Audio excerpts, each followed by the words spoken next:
This is a goal that Mehdi Taremi will think about for a very long time. 25th minute, Sophie Stadium, Los Angeles, Iran versus Belgium. A cleverly worked free kick. Taremi spinning away from the wall. The kind of movement only an elite striker can produce. He strikes it. It goes in.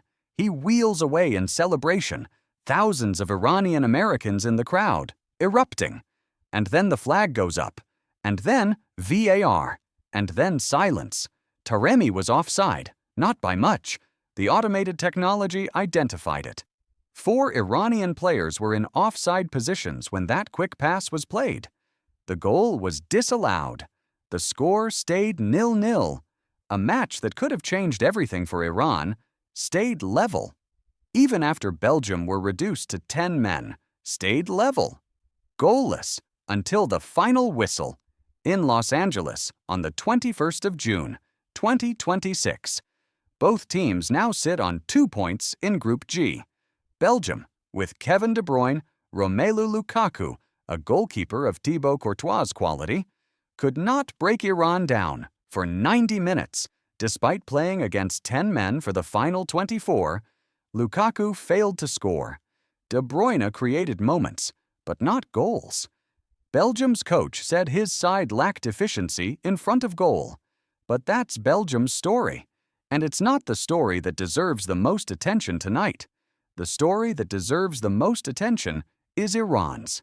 What this team is doing at this World Cup, what they're achieving, how they're competing, the conditions under which they're doing it, deserves to be told in full, not just the VAR decision that took away a goal Taremi earned with genuine quality, but everything that surrounds it. Let's go back to the beginning, because the context of this team's presence in Los Angeles is unlike anything any World Cup team in history has previously managed.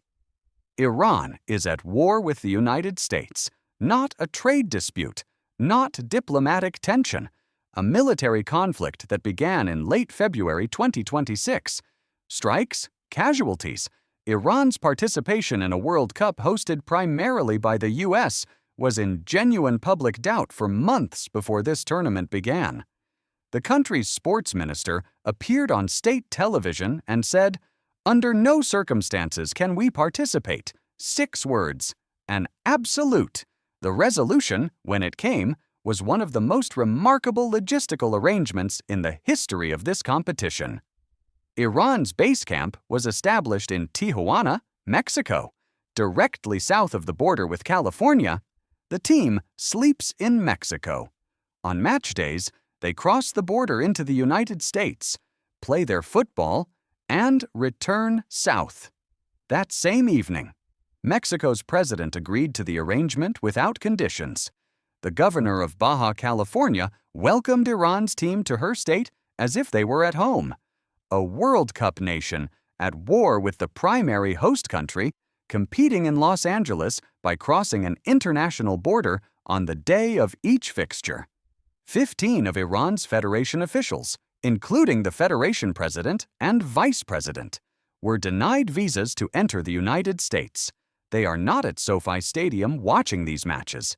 The people responsible for the entire administrative infrastructure of Iran's World Cup campaign cannot enter the country where those matches are being played. The federation formally accused the host nation of vindictive behavior, a word chosen carefully, used publicly. And Iran's entire supporter ticket allocation? The federation says it was revoked by FIFA before the tournament even began. Thousands of Iranian Americans were at SoFi Stadium tonight. 500,000 people of Iranian heritage live in Southern California. They were there because they live there, not because the federation sent them tickets. And then, Iran's national anthem was booed inside the stadium, not by everyone, but loudly enough to be heard clearly, loudly enough to be reported in multiple accounts of the evening. The Iranian players stood on the pitch and listened to their anthem being booed, in the city where they were playing, in the country at war with theirs, in the stadium they had reached by crossing a border that morning. And then they played football. They played very good football. Taremi's disallowed goal was the centerpiece, but it wasn't the only moment of quality. Their goalkeeper made 2 saves of the highest caliber against a Belgium side pressing desperately for a goal. One of them, described by reporters at the ground as quite extraordinary. Iran's defense absorbed pressure from a midfield delivering balls with real quality. They didn't simply survive, they competed. Their opening match was against New Zealand. Iran conceded first, then equalized, conceded again, then equalized again, coming from behind twice in their first World Cup match under every conceivable pressure, finishing 2-2. Their coach said something before this match that deserves to be heard clearly. He said, "Iran represents all Iranians, wherever they live, inside the country or the diaspora abroad." He said football can unite people from all backgrounds. He said they came to bring joy to Iranians, wherever they are. Those are not hollow words from a press conference. Those are the words of a man whose team had its anthem booed, whose goal was disallowed, who still played 90 minutes of competitive quality football at a World Cup. The VAR decision deserves its own analysis because it sits inside a tournament where officiating transparency has been a recurring concern since week 1.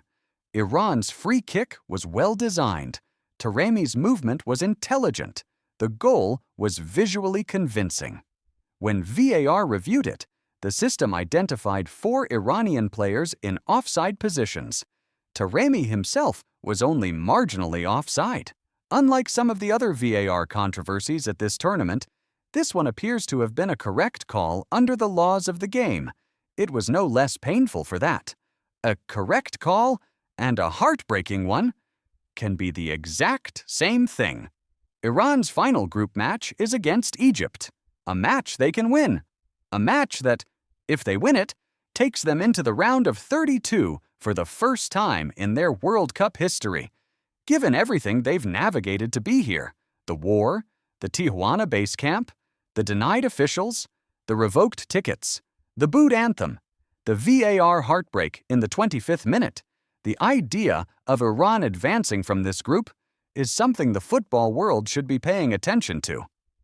So, here's the question I want to leave you with. Is Iran's performance at this World Cup, the football quality, the resilience, the dignity under circumstances, unlike any other team's, the most underreported story of this tournament so far? If you found this worth your time, a like helps more than you'd think. Subscribe if you enjoy thoughtful football coverage, and let me know your view in the comments. I read every single one.